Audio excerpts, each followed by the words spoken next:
Welcome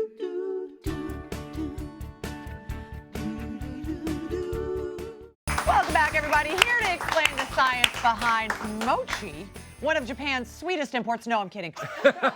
Mochi is one of Japan's sweetest imports. Not Dan Kohler. It's one of Japan's sweetest He's holiday our treats. sweetest import. Yeah, Although exactly. I might be Japan's most recent export. I just got back. It's 16 hours ahead for me, so it's tomorrow morning already. Oh my Well, goodness. good morning. Time traveler. Good morning. Good morning. What is mochi, Dan Kohler? Mochi is a traditional treat that's eaten throughout Japan, and it's actually a holiday treat, which is why we're making it today. And it can be sweet or savory, which is what you've got on your plate. So dig in. Sweet? The ones that are powdered are sweet.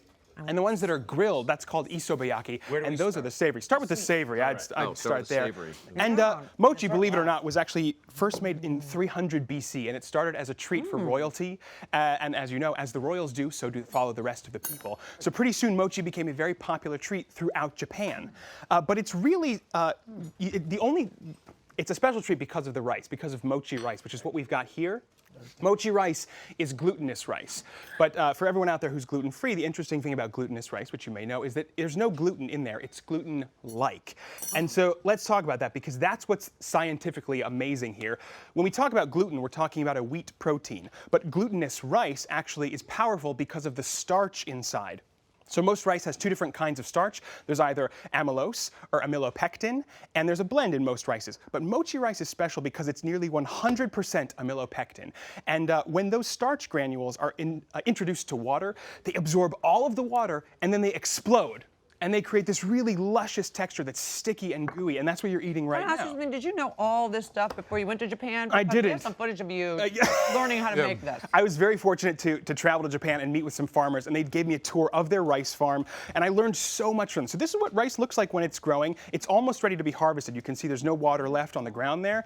And this is when it's dry, you can see these individual kernels. They're going to pop that open. Inside there is 1 grain of mochi rice. Mochi rice is interesting. There's actually no, it's all white. Inside, most rice has a brown hull. Mochi rice doesn't. And then, Oh, damn. I thought you were going to hit. this is the real important part. This is the real important part of Never mochi. have trust.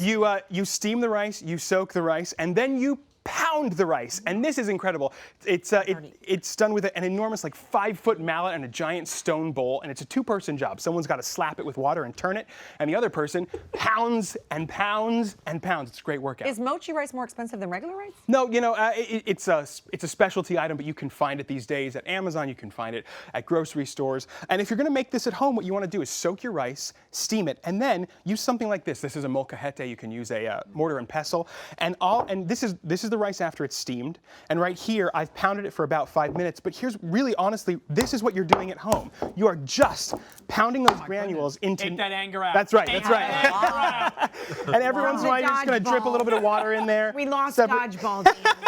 That's right. But I think that was your fault. No! No, it's him that. He's right about it now. So you pound this around and around and around, and when it's nice and sticky, actually, all you have to do. How do you know when you're done?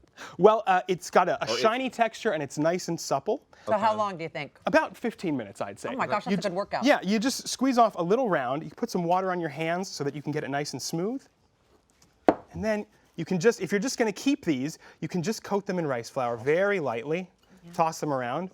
Is that date in? Yeah, what's in the middle? Oh, in the middle of the sweet ones, you've got red bean paste, which is the traditional filling for sweet ones. It's great fortune for a good new year. Oh, our show is so international today. You guys went to Italy to learn how to make a parmesan. Oh, good.